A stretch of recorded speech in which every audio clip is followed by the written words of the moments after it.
Bueno, primero, es claro que Colombia tiene probablemente el peor índice de Gini de concentración de la tierra del mundo. Ese es un hecho que se puede demostrar de todas las maneras. Segundo, yo pienso que cualquier demócrata siempre tendrá que estar de acuerdo con que a algún compatriota, a un campesino desplazado o a un campesino se le dé una parcela. Eso creo que está por fuera de toda discusión en un ambiente como estos. El problema es la discusión de cómo hacerlo y con qué propósitos y a quiénes, etcétera. Entonces ahí empiezan los debates y sobre todo si se hace. En Colombia recordemos que desde 1936 se está hablando de estos temas y el problema, lejos de resolverse, se vuelve cada vez más grave. Con respecto a lo que este gobierno, el doctor Juan Manuel Santos está planteando, voy a hacer dos o tres comentarios breves. El primero es que no voy a fijar posición frente a lo que están planteando de tierras, porque la verdad es que no hemos podido conocer todavía qué es lo que van a plantear, pues, en la norma. Porque una cosa son lo que se diga que ojalá esté en la norma, o lo que alguien sueñe con lo que va a estar en la norma, o se tenga la esperanza de lo que va a estar en la norma, y otra cosa es la norma, que no la hemos conocido, las normas. Para no mencionar que hay asuntos más graves, que después de que esas propuestas pasen por el Congreso, ¿cómo salen? Porque al final lo que se va a convertir en práctica es lo que aquí se termine aprobando, y la historia, digamos, de Colombia no permite ser optimistas en este sentido. Entonces, repito, me reservaré para opinar de fondo sobre este tema el día en que aparezcan las normas, pero desde ya con toda franqueza les digo, yo no soy optimista. Mi actitud frente a este gobierno es la de cero ilusiones, en este y en todos los temas. Y en este particularmente porque me cuesta trabajo, me es imposible olvidarme de que el doctor Juan Manuel Santos fue compañero de gabinete del doctor Andrés Felipe Arias y fue ministro de Álvaro Uribe. Entonces, esos son hechos que están ahí que yo pues no puedo dejar de observar. Además, porque ya miramos en la Comisión Quinta el presupuesto del Ministerio de Agricultura para el año entrante y va a ser o inferior al de este año o igual.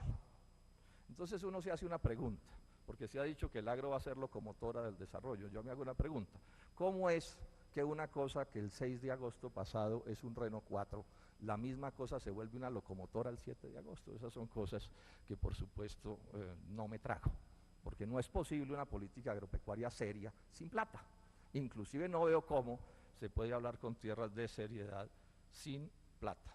Y más cuando la ley de reforma de las regalías, y eso sí ya lo sabemos a ciencia cierta, va a acabar con lo que llama el ministro de Hacienda los gastos chichigüeros, con la plata de las regalías.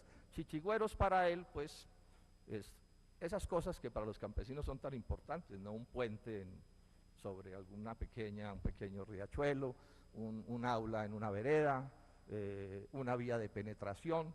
Todo se va a ir a los grandes macroproyectos, concentrando la decisión del gasto en Bogotá y quitándole la decisión del gasto a los alcaldes y a los gobernadores que hoy lo tienen.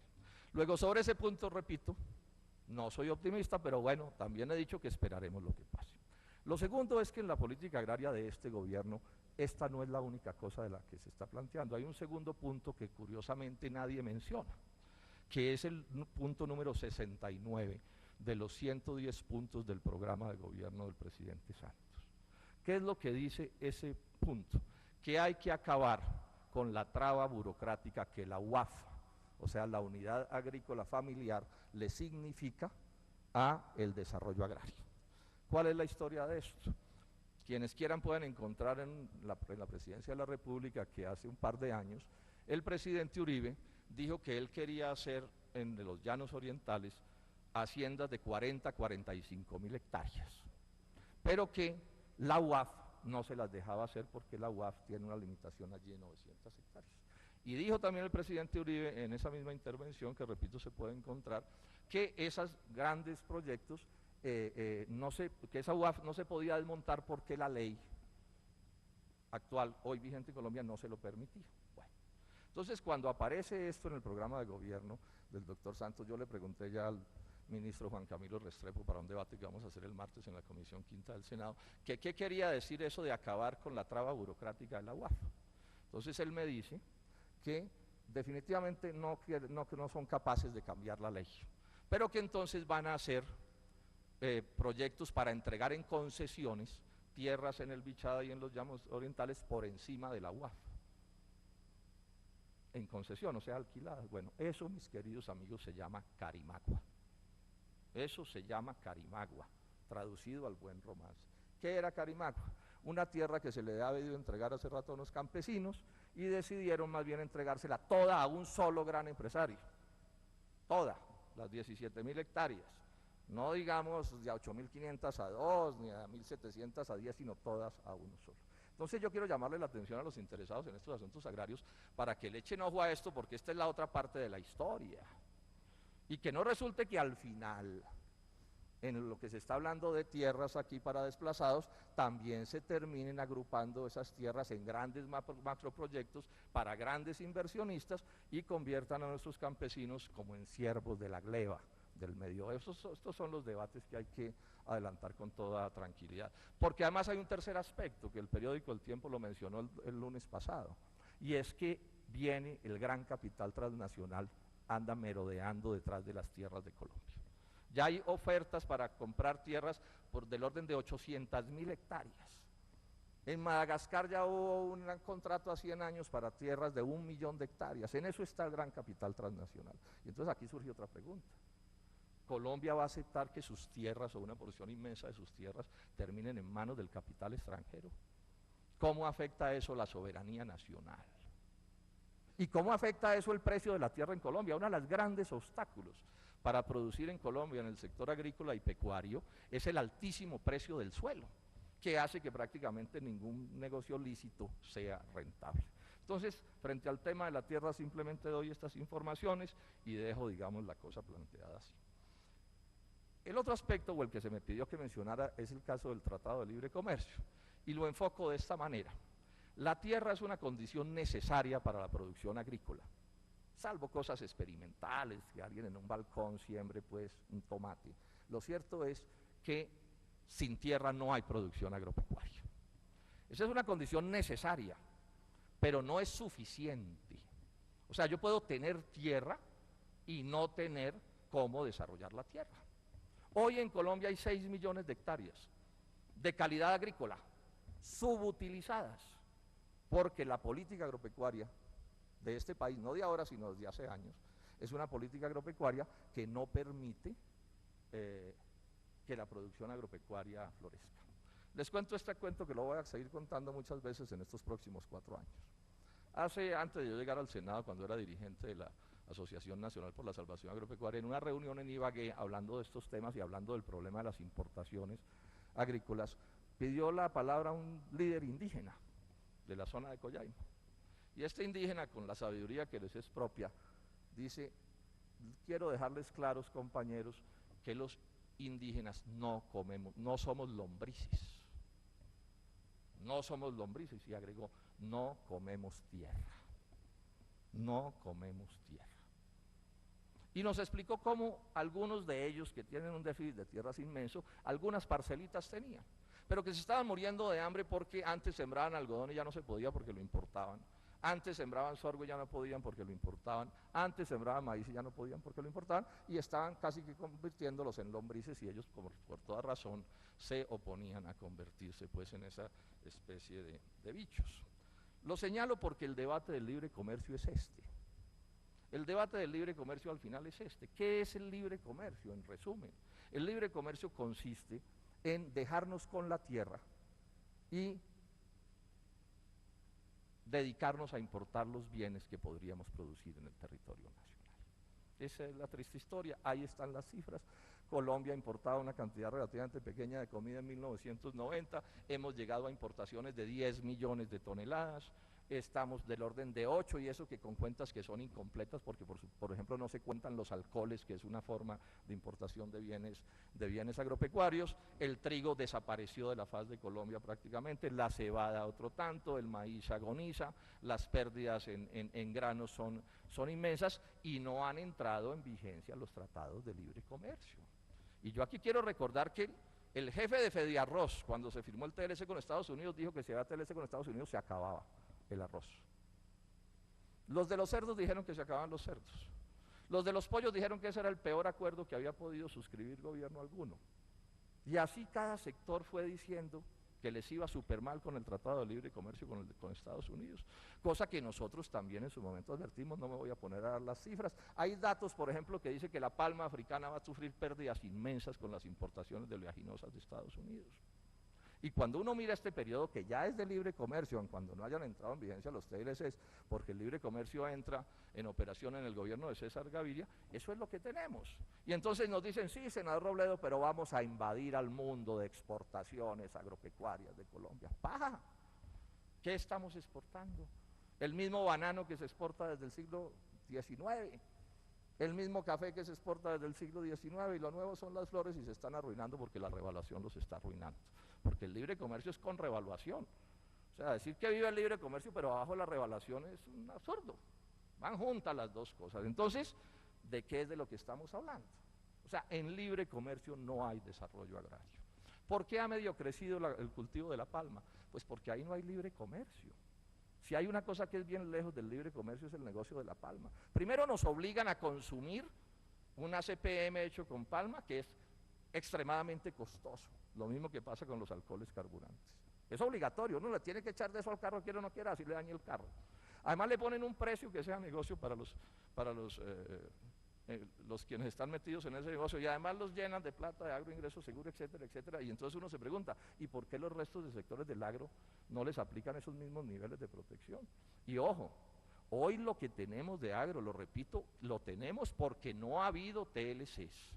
Y van a arruinar también el sector lácteo, que es el último refugio de millones de pobres de Colombia. Los pobres que arruinaron en el trigo, en la cebada, en el café, en mil partes, están refugiados en unas cuantas vacas que tienen esos compatriotas campesinos todos. Y los van a arruinar, no es que lo digo yo, lo dice Fedegan, que es absolutamente amiga del gobierno nacional y en general del establecimiento. Entonces, la cosa es muy grave. Y cuando yo le pregunto al doctor Juan Camilo Restrepo para el debate del martes, le digo, bueno, este gobierno va a pedir que se renegocien los capítulos agrícolas del TLC con Europa y con Estados Unidos. Yo pensaría que deberían renegociar todos, que no debería haber esos tratados, pero bueno, siquiera lo agrícola. El ministro me dice, no señor, eso se mantiene, no hay ninguna razón para renegociar esos capítulos. Entonces yo pregunto, ¿cuál desarrollo agropecuario?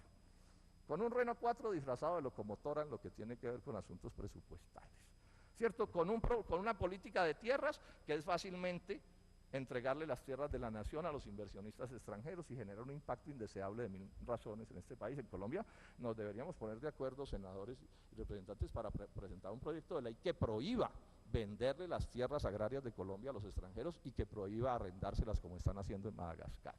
Ese es el tipo de cosas que pienso yo deberían estar en los proyectos. Entonces, como ustedes ven, no me hago ilusiones con la política agraria de esta administración. No tengo razones para hacérmelas, sin embargo, digamos que también, como ya advertí, vamos a esperar. Pero insisto en la idea principal, no somos lombrices. Los colombianos no somos lombrices. No es posible que nos convirtamos en lombrices. Darle tierra a una persona a la que no se le garantiza poder producir en ella es una especie de estafa descomunal. Y en esto hay que ser serios, porque aquí se mueven mil intereses. Aquí puede haber gente pensando en vender tierras con las que están encartadas a altos precios, ¿cierto? Para que encañenguen, como se dice, a otros compatriotas con esas posibilidades. Entonces mi llamado muy simple es, ojo abierto, ojo avisor. Y no se me olvida, y lo digo con toda cordialidad, pero con toda franqueza, porque la franqueza tiene que ser el eje del debate político. No se me olvida que el doctor Juan Manuel Santos fue compañero de gabinete del doctor Andrés Felipe Arias y nunca lo oímos expresarse contra el modelo Carimagua. Yo pienso que aquí lo que de verdad, ese es mi sentimiento, que aquí lo que viene es convertir en realidad el modelo Carimagua, presentándolo endulzado. Flechas almibaradas, que se decía la otra vez. Ese es lo que yo creo que viene sucediendo. Esa es además la política del Banco Mundial. El representante de la Cámara, Wilson Arias, lo explicó en un debate aquí en la Cámara con toda claridad. Esa es la política del Banco Mundial. O sea, las tierras y el poder sobre la tierra para el gran capital, para el capital financiero, incluso para el gran capital transnacional, y nuestros campesinos convertidos en peones, en siervos de esos grandes empresarios, pero todo a partir además de llenar a nuestro país, y esto es lo más grave, de llenar a nuestro país de comida extranjera, negándole la posibilidad a nuestros campesinos y a nuestros empresarios, porque yo creo que el modelo agrario colombiano debe ser dual, de campesinos e indígenas por un lado y de empresarios, esas importaciones negándoles la posibilidad no solo digamos, de tener una menor desigualdad social en Colombia, que en el campo colombiano es extremadamente aguda, sino sobre todo poder producir riqueza, poder autoabastecernos porque tenemos agua, tierra y gente suficientes para hacerlo, y esa no es, a mi juicio, la política que hasta el momento conozco de esta administración. Muchas gracias. El problema es la discusión de cómo hacerlo y con qué propósitos y a quiénes, etcétera. Entonces ahí empiezan los debates y sobre todo si se hace. En Colombia recordemos que desde 1936 se está hablando de estos temas y el problema, lejos de resolverse, se vuelve cada vez más grave. Con respecto a lo que este gobierno, el doctor Juan Manuel Santos está planteando, voy a hacer dos o tres comentarios breves. El primero, bueno, primero, es claro que Colombia tiene probablemente el peor índice de Gini de concentración de la tierra del mundo. Ese es un hecho que se puede demostrar de todas las maneras. Segundo, yo pienso que cualquier demócrata siempre tendrá que estar de acuerdo con que a algún compatriota, a un campesino desplazado o a un campesino se le dé una parcela. Eso creo que está por fuera de toda discusión en un ambiente como estos. Después de que esas propuestas pasen por el Congreso, ¿cómo salen? Porque al final lo que se va a convertir en práctica es lo que aquí se termine aprobando, y la historia, digamos, de Colombia no permite ser optimistas en este sentido. Entonces, repito, me reservaré para opinar de fondo sobre este tema el día en que aparezcan las normas, pero desde ya con toda franqueza les digo, yo no soy optimista. Mi actitud frente a este gobierno es la de cero ilusiones, en este y en todos los temas. Y en este particularmente porque me cuesta trabajo, me es imposible olvidarme de que el doctor Juan Manuel Santos fue compañero de gabinete del doctor Andrés Felipe Arias y fue ministro de Álvaro Uribe. Entonces, esos son hechos que están ahí que yo pues no puedo dejar de observar. Además, porque ya miramos en la Comisión Quinta el presupuesto del Ministerio de Agricultura para el año entrante. Es que no voy a fijar posición frente a lo que están planteando de tierras, porque la verdad es que no hemos podido conocer todavía qué es lo que van a plantear pues en la norma. Porque una cosa son lo que se diga que ojalá esté en la norma, o lo que alguien sueñe con lo que va a estar en la norma, o se tenga la esperanza de lo que va a estar en la norma, y otra cosa es la norma, que no la hemos conocido, las normas. Para no mencionar que hay asuntos más graves, que